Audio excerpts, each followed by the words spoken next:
about referring karma yoga as devotional service. But so karma yoga is almost like bhakti yoga, because bhakti yoga is devotional service also. In a sense, karma yoga can be taken to mean bhakti yoga, but bhakti yoga is totally different. Karma yoga is different, bhakti yoga is different. They are not same. For example, karma yoga could be chanting japa, and jnana yoga could be going to the classes, something like that. No, sorry, that's not the meaning. Karma yoga means one does his activities, whatever. If he is a student, he is studying. If he is a teacher, he is teaching. If he is a businessman, he is working. If she is a mother, she is taking care of children, or any other activity. So one does these activities without any attachment to the results. This is the underlying principle of karma yoga. So, and one is not attached to the results and offers them to the Supreme. Someone may offer it to the Brahman aspect, someone may offer it to the Paramatma feature of the Lord, someone may directly offer it to the Supreme Personality of Godhead, Bhagavan.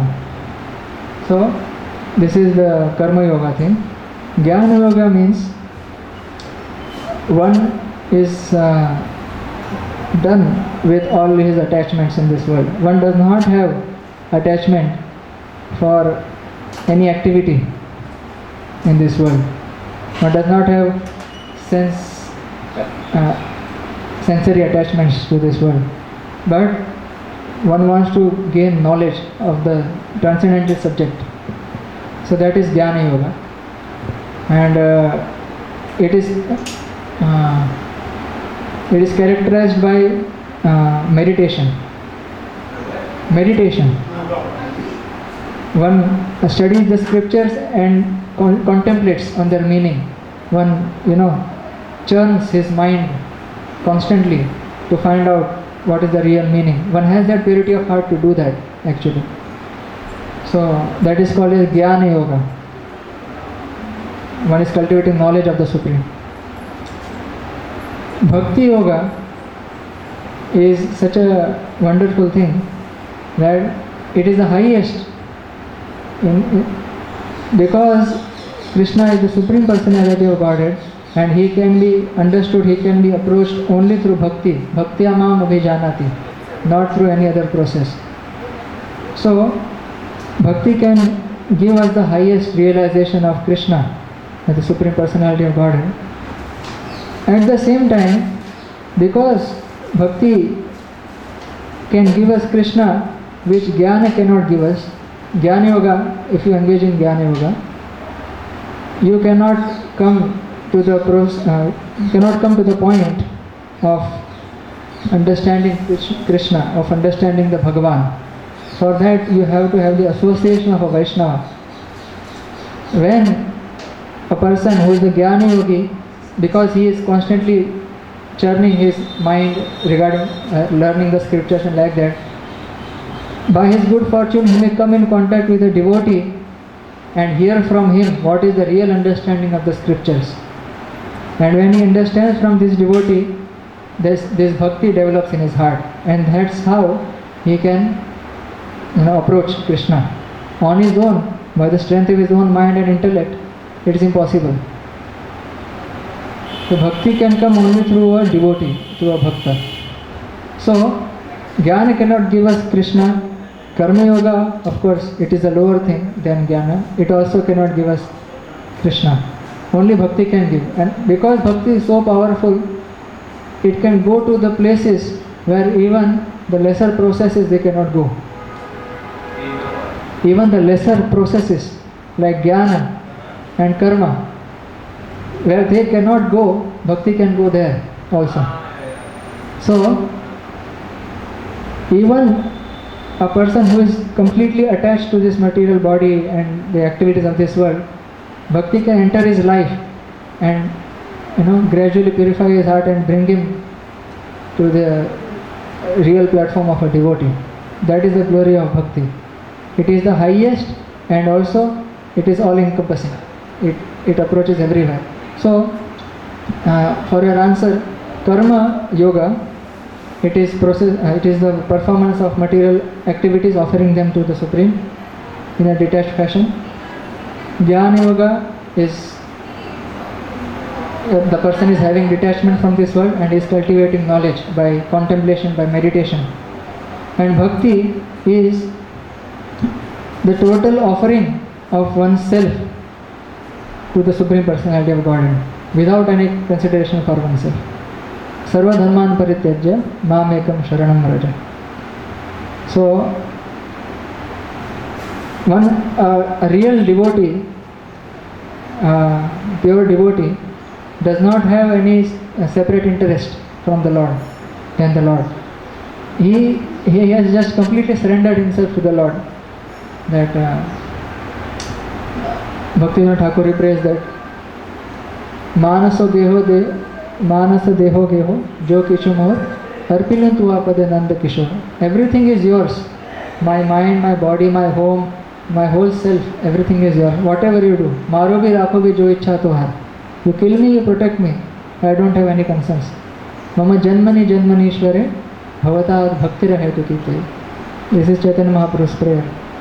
So bhakti is a totally selfless thing. Krishnadas Kaviraj Goswami brings this point very emphatically in Chaitanya Charitamrita. He says, Bhukti kami, mukti kami, sakali ashanta. Krishna bhakta nishkama, atayeva shanta. Bhukti kami, one who wants enjoyment. And mukti kami, like the karma yogi and jnana yogi, they desire liberation for themselves. They are ashanta, they are not peaceful because they have this desire in them. Krishna bhakta nishkama, he does not have any desire for himself. Atayeva shanta, that's why he is completely peaceful. And Prabhupada in today's purport also brings up this point. If you see, in material consciousness, the senses are engaged in sense gratification, but in Krishna consciousness, the senses are engaged in the satisfaction of Krishna's senses. This is the main point of bhakti actually. In the Chaitanya Charitamrita, Kaviraj Goswami he says, Atmendriya priti ichha tare boli kam, Krishnendriya priti vancha dhare premanam. The desire for gratifying one's own senses and mind, that is called as kam or lust. And the desire for gratifying the senses of Krishna, that is called as prema or love. So this is the deciding factor. We are performing our activities for what purpose? For our own pleasure or for Krishna's pleasure? The more it is for Krishna's pleasure, the more progress we'll make in bhakti. The more it is for our pleasure, the lesser progress we'll make. Like that. Just one more question. So you said Jnana Yoga is the knowledge through meditation. Yeah. So, but we cannot consider, for example, knowledge through a teacher like you, like you're teaching us today. This is not Jnana Yoga at all. This type of knowledge. Yeah, actually, the term Jnana Yoga, it refers to the process which I mentioned. But in the process of bhakti, we have activities like Shravanam, Kirtanam, Smaranam, Archanam. So, this is very nicely explained by Bhaktivinoda Thakur in Krishna Samhita. He says that you told that karma is the process of material activities, jnana is the process of meditation, absorption of mind. And now you are telling the third thing, the process of bhakti, which is superior to both of them. But you see, in bhakti also, you are doing something, some karma is there. You are worshipping the Lord, offering Him something. You are performing arti, you are chanting, that is karma, that is action. And jnana is also there. You are cultivating knowledge from Bhagavad Gita, from Bhagavatam, from various scriptures. So, what is the difference?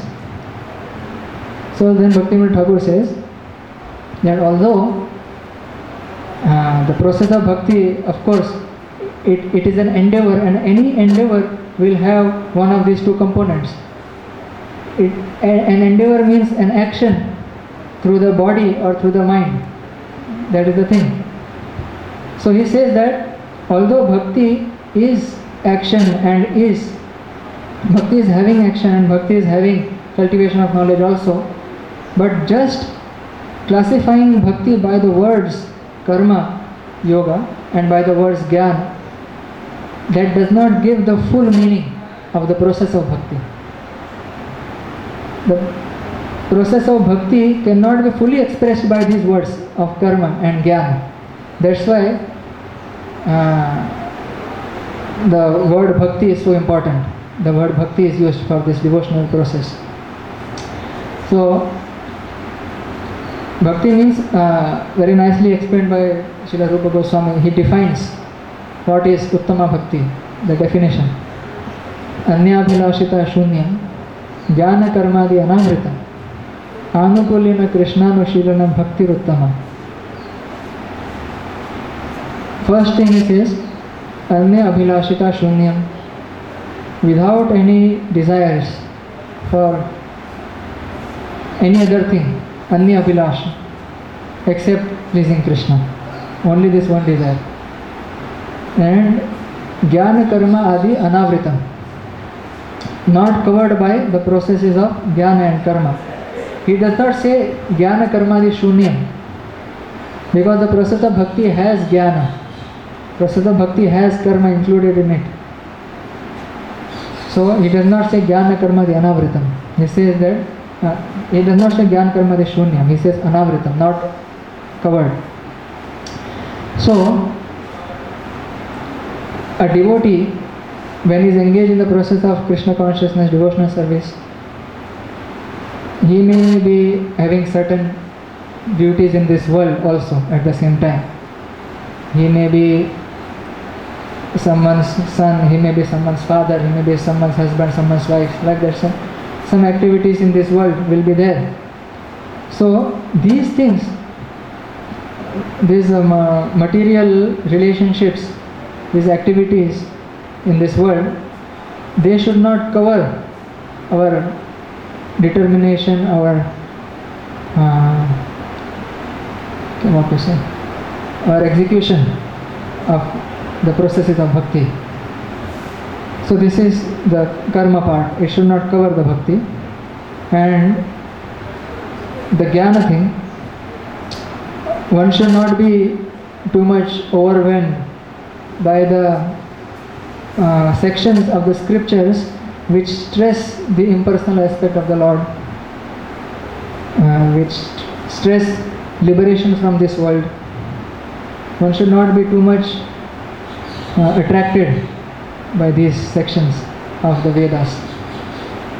So the karma kanda and jnana kanda, the scriptures, they deal with these two things. So these things should not affect our devotional service. Devotional service should not be covered by these two things. So yes, jnana is there in bhakti. Bhakti, Bhagavatam nicely explains in the first canto. I am not getting the verse. Janayati ashu vairagyam jnanam cha yad ahetukam. It's starting, I forgot. When one engages in devotional service to the Supreme Personality of Godhead, Lord Krishna, very quickly, Janayati ashu, this very quickly leads to vairagyam, detachment from material sense objects. And vairagyam jnanam cha yad ahetukam, automatically knowledge comes, automatically detachment comes. So when devotional service is done under the proper guidance of the Guru, then automatically one gets knowledge, one's heart is detached from this material world. So bhakti is including knowledge within it. In other words, bhakti is carrying knowledge with it. And knowledge is included as a part of bhakti. It is otherwise, if knowledge is not there, if we don't consider the scriptures, if we don't study them, if we don't cultivate understanding of Krishna, understanding of bhakti, understanding of this material world and all these things, then we will become sentimental. Bhaktisiddhanta Saraswati Thakur said, religion without philosophy is fanaticism, and philosophy without religion is mental speculation. So, bhakti does not mean that you don't cultivate knowledge or you don't do anything. No. Bhakti is pregnant with knowledge. It is embedded with knowledge. And yeah. So this is the thing. Thank you very much. Hare Krishna. Srimad Bhagavad